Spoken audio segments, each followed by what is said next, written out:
Gabe is going as the wide receiver 24 on Underdog. His ADP is 50.1. All camp reports are that Gabe Davis has been looking great. He's going to be heavily involved in the offense, but there are a lot of people who just sort of view Gabe as a guy who's being overdrafted.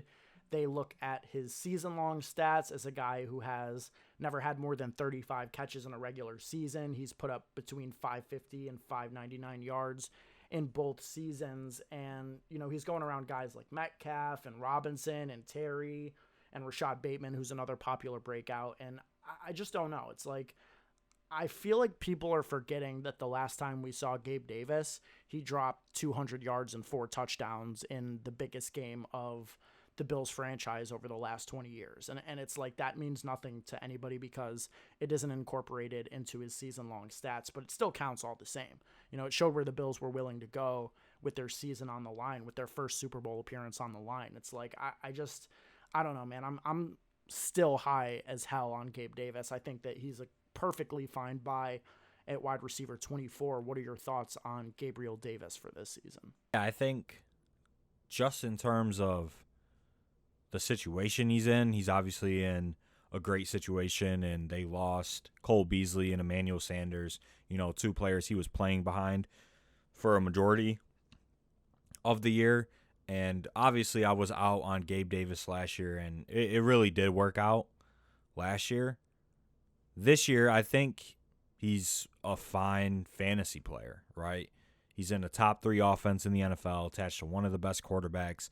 I think he's going to be a 90+% snap player this year, just based off some of the performances that he had at the end of last season. And really the only problem that I have seen, and is what makes him such a polarizing player, is strictly his ADP. He's, like you said, he's going around some guys like Bateman, Metcalf, Juju, Darnell Mooney, at the back end of the 5th round. And a lot of people think that's too high for Gabe Davis. And, they do use his season-long stats as an argument. And it's just like, past results mean nothing with Gabe Davis, right?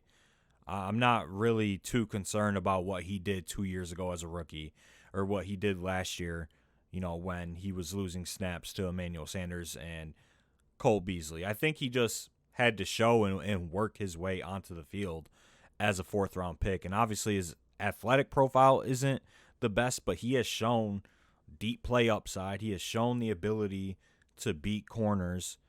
And I think ultimately he's just a good player. Like, he's just a good wide receiver in the NFL, and he's attached to Josh Allen. So I don't mind Gabe Davis this year. I think, like I said, the problem is his ADP. It is a little too high, but if there's one offense that could support multiple guys, it's the Bills' offense, and he's going in the beginning of the 5th round. So I mean, I think it's a super fine price for him, and I just don't know. I mean, it's not like we would expect him to have, another 200-yard, 4-touchdown game. Like, that's quite possibly the best career game that he's ever going to have. But at the same time, I mean, there's several guys in this range that I just don't even think have that in their range of outcomes. And I think attached to Josh Allen in this offense, that type of monster spike week is going to be in his range. I think he's, a typical spike week guy. He's like one of those stereotypical better and best ball guys, because you don't know what he's going to do week to week, but I guarantee he's going to have monster weeks this upcoming year. All aboard the Gabriel Davis train. I think he's going to be a full-time player. That is exactly what all the reports coming out of Buffalo are indicating. Joe Biscaglia from The Athletic said that as a full-time starter, he's likely to bust loose as the best running mate Stephon Diggs has had since coming to Buffalo, and I believe that to be absolutely true. So all in on Gabe Davis. I was last year, and I will be this year